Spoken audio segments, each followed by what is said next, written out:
everybody. Greetings, and thank you for joining us today for Hope NCCU's Collegiate Recovery Community Monthly Livestream, where we focus on different behavioral and process addictions and positive coping strategies to avoid these issues. This month, we would like to focus on the importance of women's health. So, we would like to introduce a pinnacle to one of NCC's student support programs, the Women's Center. And without further ado, I'd like to introduce myself, Demia Millhouse, and Ms. Julia Loud. We are both the graduate assistants to the CRC program here at Central. Today our special guest is Ms. Jennifer Williams from NCCU Women's Center. How are you today? I'm so well. Thank you so much for having me. I'm glad to be here. Thank you for joining us today. Our first question is, can you please just introduce yourself and tell us a little bit about who you are and what got you into this field? Okay, so my name is Miss Jennifer Williams. I use she and they pronouns. I am a native of the area, so I grew up here in um, in Durham, North Carolina. I also spent some time in Granville County. Actually, if you were to ask me, where's your heart? I would definitely say Granville County. Both of my grandmothers live there. If you're familiar with Butner, that's home. So mm, I did my undergrad at East Carolina, moved around a little bit after that, and I came back to the area for grad school. So both of my masters are from here at NCCU. One is in clinical mental health counseling, the other one is in career counseling. Um, I got into the field because prior to moving back for grad school, I I saw that there were a lot of I was working in higher ed, I was working in admissions, and I saw that it wasn't just like the will to do better that separated folks from being able to do well in school. A lot of times there were, you know, familiar familial barriers that got in the way that kept folks from being able to attend classes regularly. So maybe they needed childcare, maybe they needed elder care for like an older family member, anything like that. Sometimes it was transportation. So I wanted to be able to do work to help people resolve some of those issues that proved to be barriers to higher education for them. Um, so as a grad student, I helped to establish the LGBTA Center, and then that later became the Department of Diversity and Inclusion. And I spent a good chunk of my time there. I also worked in the counseling center for a little bit. Spent some time in career services in the grad school, and eventually I made my way here to the Women's Center, where I've been since October of 2020.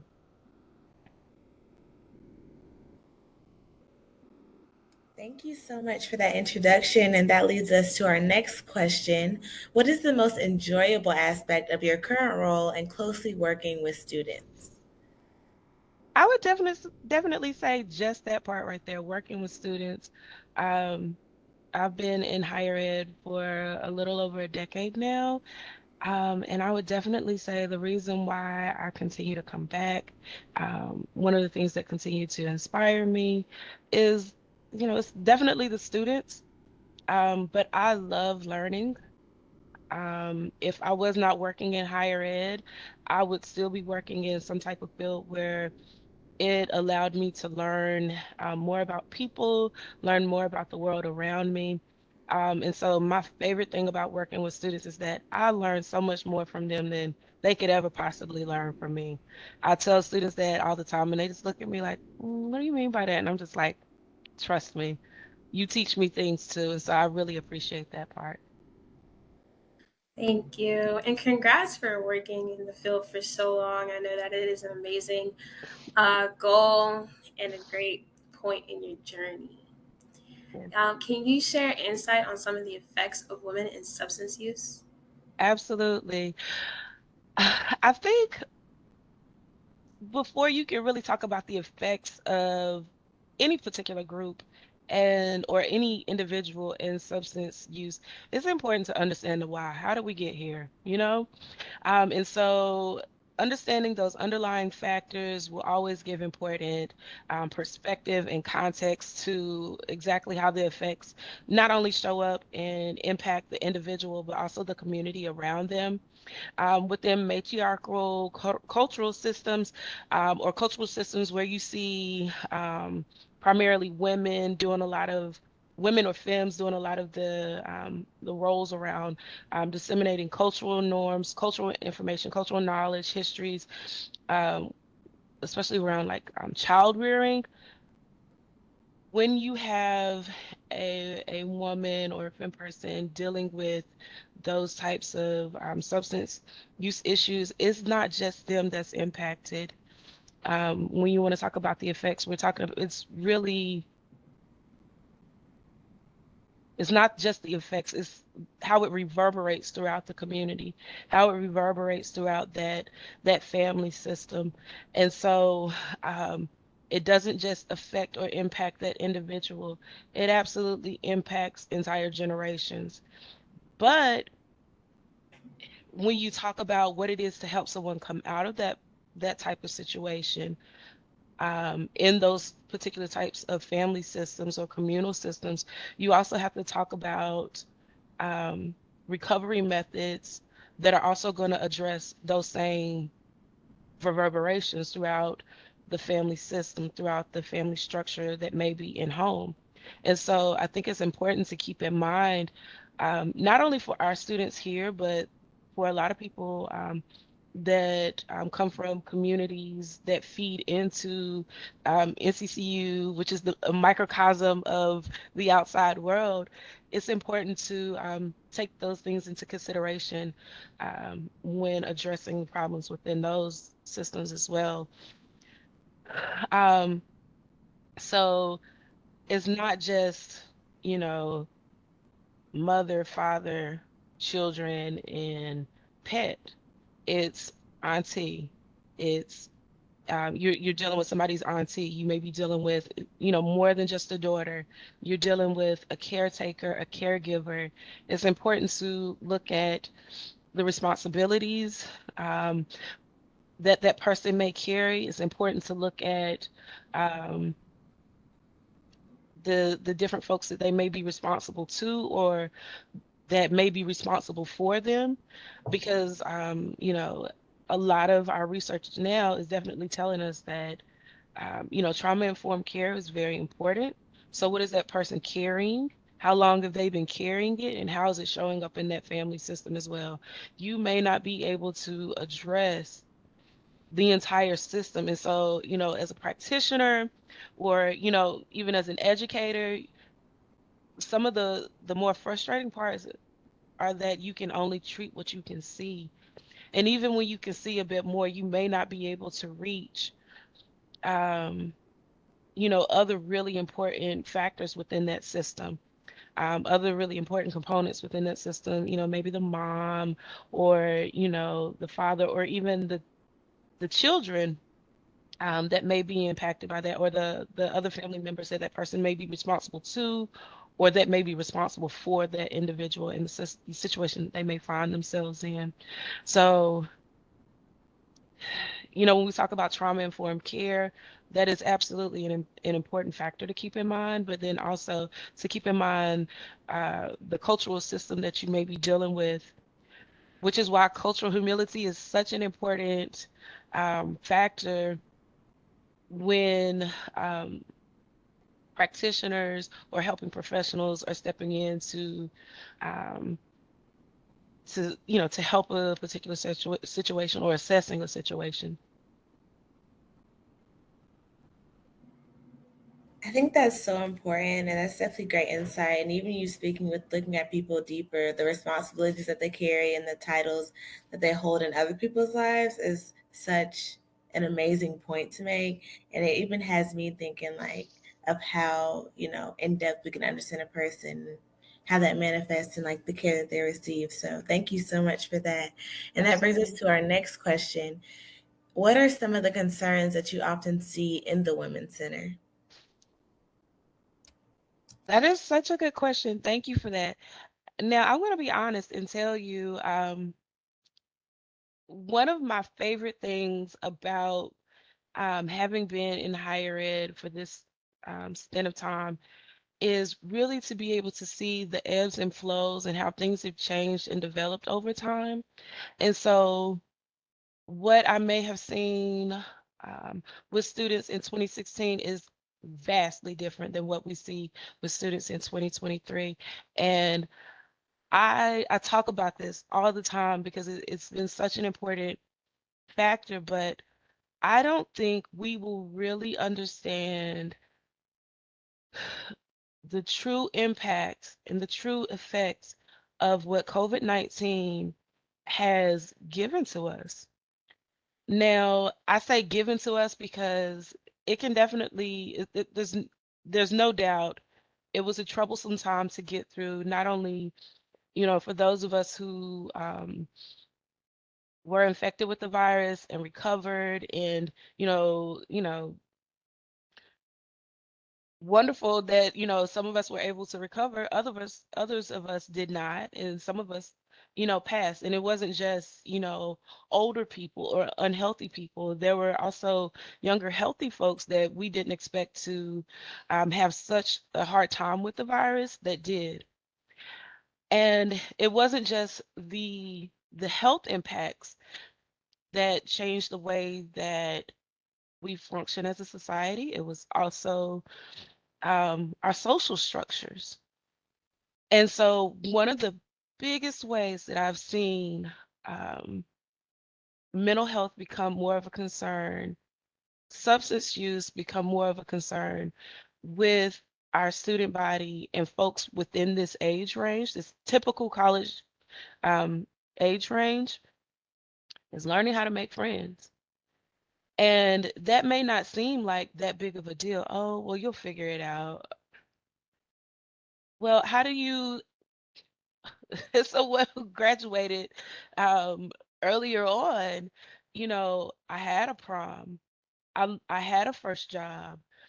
I was able to learn how to drive a car and ride in cars with my friends and have disagreements with my friends and figure out how to patch those things up. Sometimes we didn't patch those things up, but those were absolutely important life lessons that carried over and began to inform my soft skills that I use now, even as a professional. So when I talk about the impacts of psychosocial development of this particular generation and it being changed forever, we don't know what this is going to look like. And so, as a we in the past, the Women's Center, Diversity Inclusion and career services have done a lot of programming together. We did a conference together for 2 or 3 years running, where we talked about, well, we met specifically with employers like, okay, so you want to recruit at an HBCU, and that was the name of the conference. So you want to recruit at an HBCU. And we talked about, okay, you want to recruit here. So, okay, especially in light of the pandemic, and George Floyd and all that stuff that happened in 2020. Oh, okay, well, let's go check out what the HBCUs are doing. So you're trying to check off some boxes. Great. You want to recruit some of the top tier talent that we have here. Wonderful. We love to see it.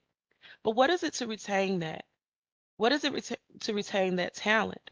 There are not only going to be some cultural differences between HBCUs and PWIs and the personnel that you may recruit from these different types of institutions, but in light of the pandemic, there are going to be even more differences there, not just between PWIs versus HBCUs, but generationally.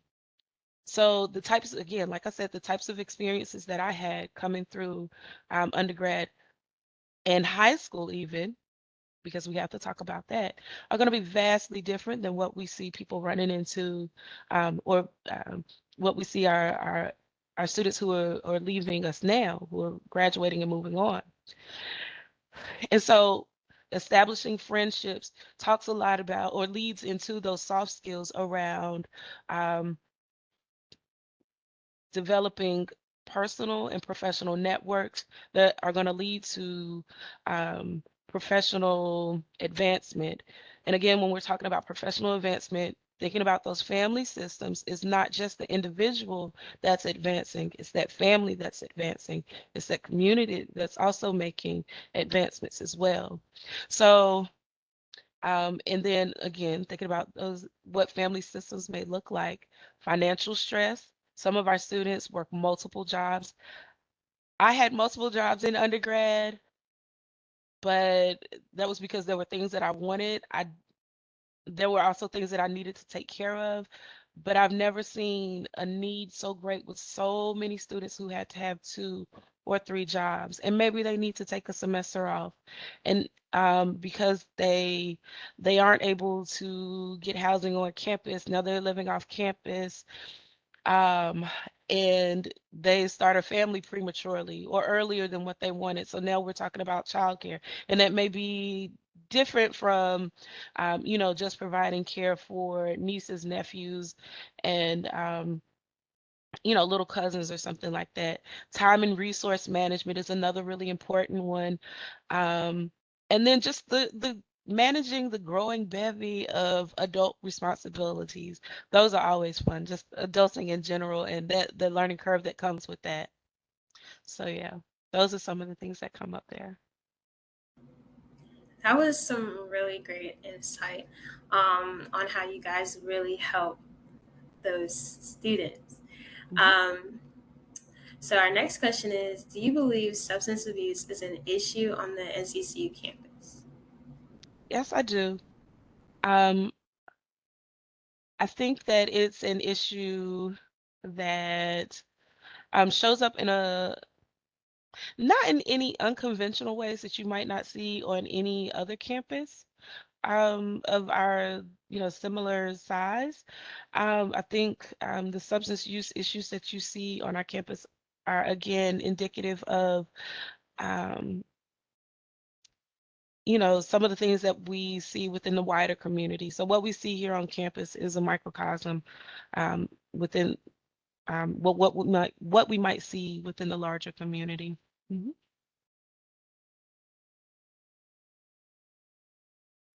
And I'm gonna ask the next question, but I definitely wanted to say, just going back to COVID-19 and you talking about providing insight of how the effects that it has caused on us. I feel like it's almost comforting as a student to hear your insight because, going having to endure COVID-19 as a student, and everybody in the world just kind of figuring out, what's next. Nobody knows what's next, and how troublesome that time was, and even caring for your health and making sure those around you are healthy. It definitely is comforting for you to provide that insight to almost kind of validate some of those things that happened because it was a lot and it was so unknown, and I think that's the scary part, and definitely trying to do that and also trying coupled with figuring out what you're going to do as a student it was definitely tough, and it's like we're just getting out of it. So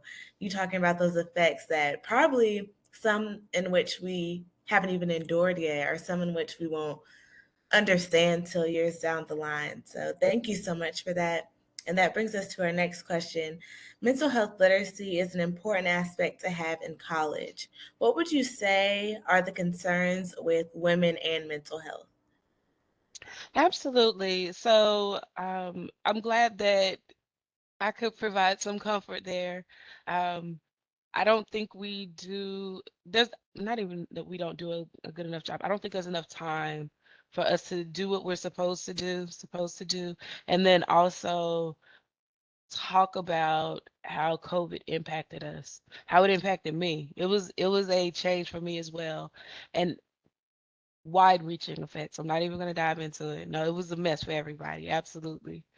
But I think mental health literacy and how it helps in college, specifically within the Women's Center and some of the issues that we see here, gender-based biases, gender-based discrimination, gender-based violence. I think having the awareness and being able to recognize, like, okay, it's not me. It's not just me. Oh, these people are tripping. And also And this is something else that I feel like college students are having to learn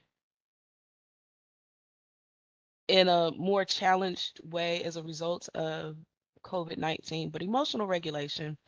And I think that's something that all of us, folks my age and older, and somewhere in between, all of us are having to learn more about. Like, we see this stuff on social media with people flipping out on airplanes and just having a whole, did you throw a tantrum? Is that what's happening? Would you like a juice box and a nap? And sometimes that's all it is. I am very tired right now, but your body doesn't know how else to communicate that besides just wilding in the airport?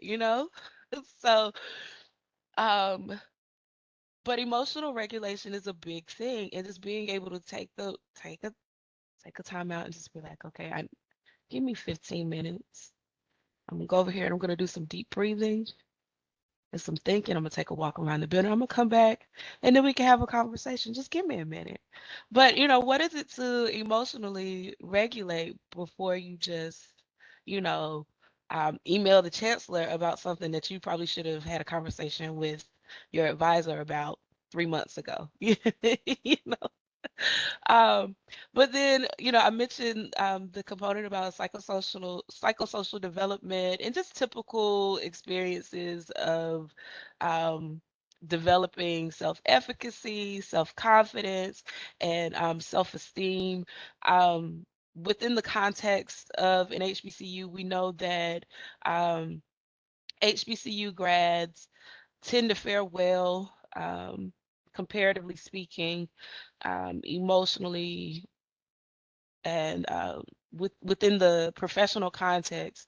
So they have this level of self-awareness that Black folks coming out of PWIs don't have. And I can speak to that personally because, as I mentioned, I did my undergrad at East Carolina. I described my time here as a grad student at NCCU as a healing experience because then I realized, like, oh, wait a minute. Oh, that's what that was. I knew I was uncomfortable. I didn't understand what that discomfort was, but now I know how to handle it. And coupling that with developing these other characteristics and other traits that were necessary for me, such as emotional regulation, going to therapy. Whew, life-changing experience there. It helps. But then also recognizing and overcoming internalized misogyny, internalized racism, and other forms of oppression that we can, that are just baked into society, and baked into our experiences. And sometimes we don't recognize, like, oh, that's what that thing is. So those are just a few of the things that mental health literacy help our students regulate and just kind of work their way through.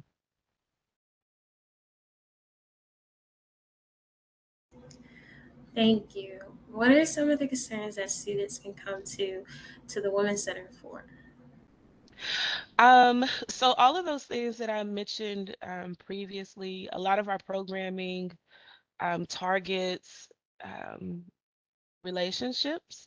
And so a lot of times people hear relationships and automatically assume, oh, romantic relationships. Well, that's a part of it. But, relationships are also your professional relationships, your relationships with and being able to make friends. That's something that we're going to be focusing more and more on. What is it to approach someone if you don't know their name, but maybe you want to sit with them in the calf because you don't want to sit alone? What is that like? Those are important, very important things to be able to address. Not just because you want to have an enjoyable time. You want to do more than just spend time in your dorm or your residential hall. Excuse me. You want to do more than just that. But again, those are the seeds to the soft skills that perpetuate a successful professional career. Um, but we do also talk a lot about domestic violence, intimate partner violence, sexual assault, and consent. One of those things that actually falls very close to my heart is domestic violence, because a lot of times when you say domestic violence, people are like, oh, a romantic relationship where a cisgender man and a cisgender woman um, aren't getting along and the man is beating up on a woman. Absolutely not. Domestic violence is violence within the domicile. And so, again, when we're looking at um, family systems and how they show up within a relevant context on the HBCU campus, it may be an auntie who is beefing with the grandmother and not feeding her when she should be fed. You understand what I'm saying? It could be, um, you know, a cousin comes to live with a family, and that cousin is abusive in some form or some fashion to one of the little people in the home. You understand what I'm saying? Like it could go so many different ways. And it is close to my heart because it wasn't until I was in a program that I was sitting in a program here at NCCU as a professional, and I was able to recognize, oh, that's what that situation was that I went through. That is called domestic violence. And it was, again, it wasn't the typical situation where you would think, oh, a man beating up on a woman. It wasn't that. But one of the things that, because these topics, sexual assault, intimate partner violence, domestic violence, because they are so heavy, um, we try to highlight survivorship. So we tell the story of what it is to come out of that. We tell the story of what it is to seek help. And so in that, you learn very important skills, asking for help, saying that this is a situation that I'm uncomfortable in, I'm afraid, I'm scared. And then even though you may be years removed from a particular situation, what is it to seek help? Because we know the body keeps the score, right? And there's even a book about that. So how do you address those concerns? And how do you make sure that you root out the cause of them so that you don't perpetuate them in your own relationships, whether they be familiar or even in your work situation. So we talk a lot about healing, even though we may not call it just that.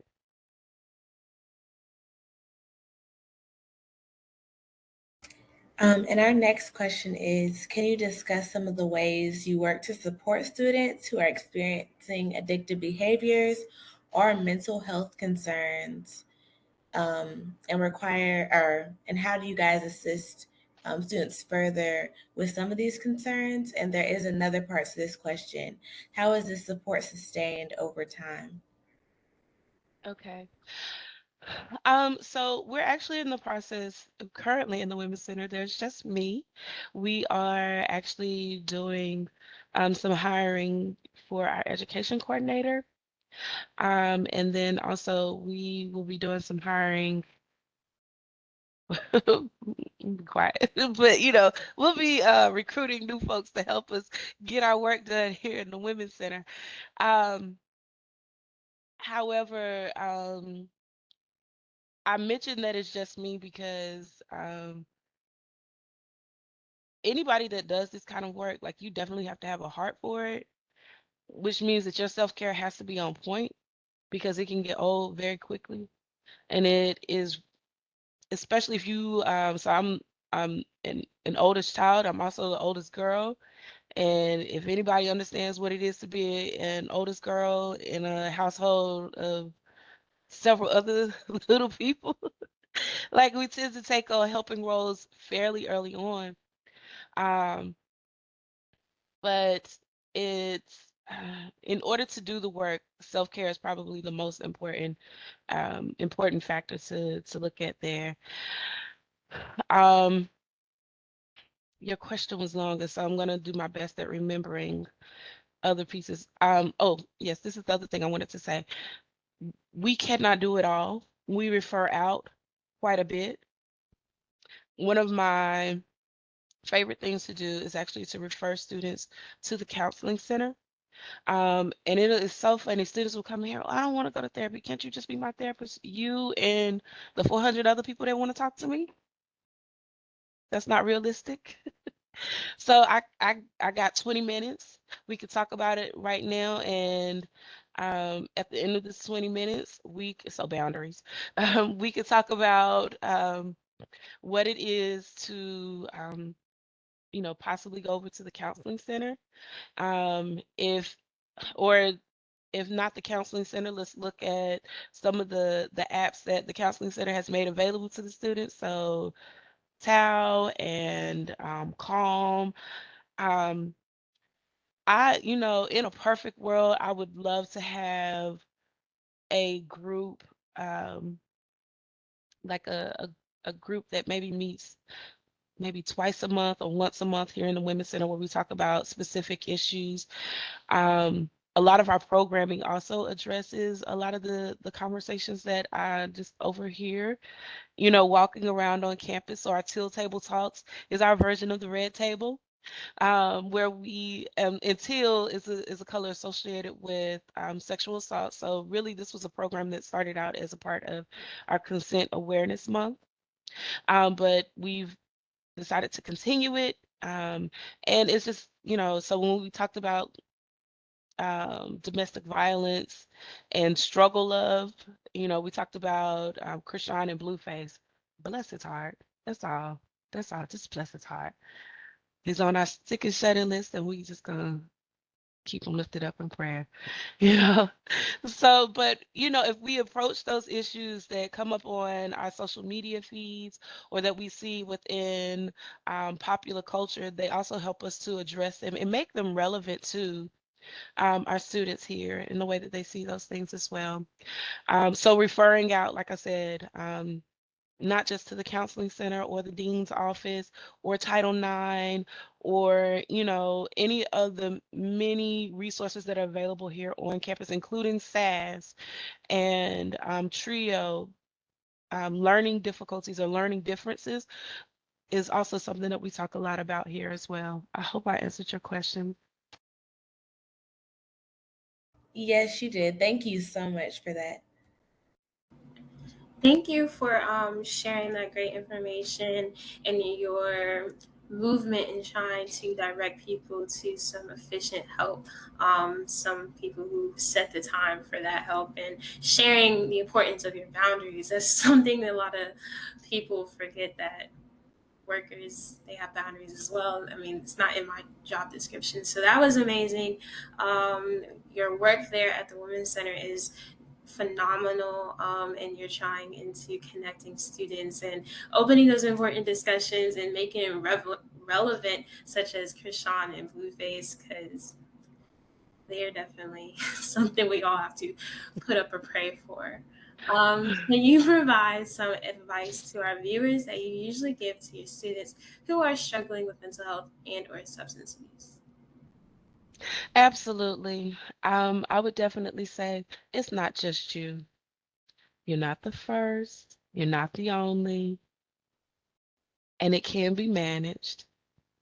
The most important thing for you to do is to ask for help.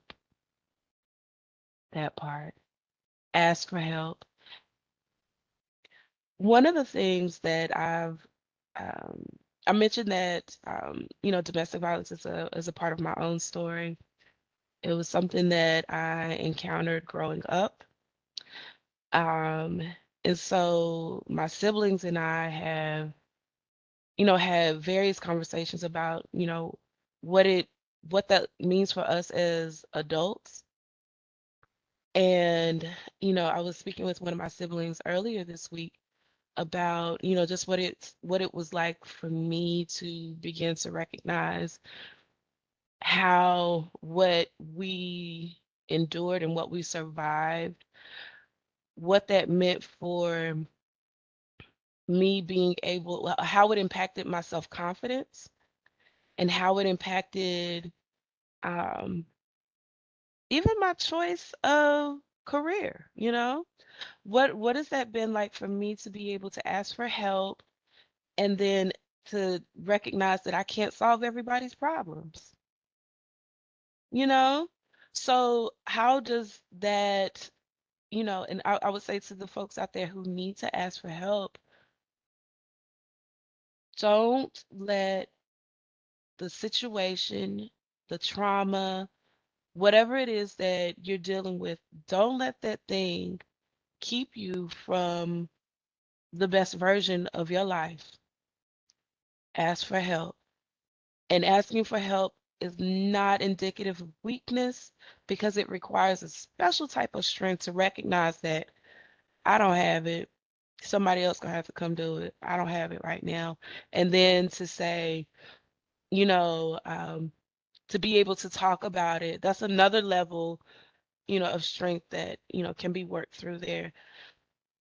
To talk about your story and be okay with it and, recognize that vulnerability is a type of strength, and it is also an excellent way to lead other folks to their own healing as well. Mhm. So ask for help. It's okay.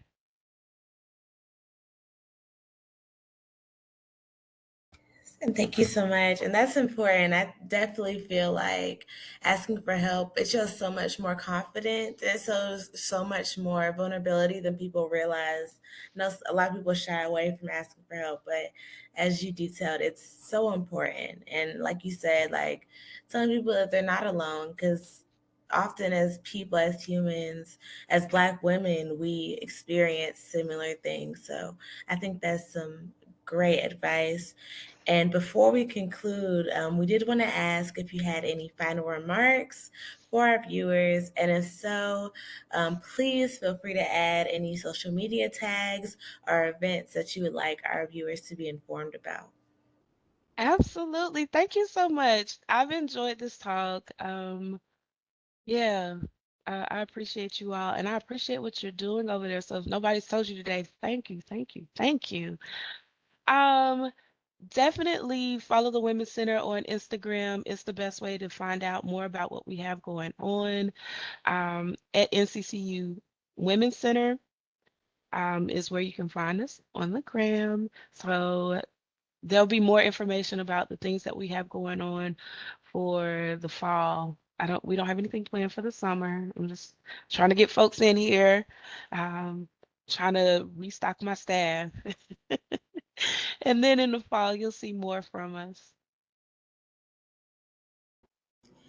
Thank you again for joining us. You are such an amazing figure, very bubbly and very so inviting, and we love it so much. Thank you all for doing what you do and being such an important part of NCCU.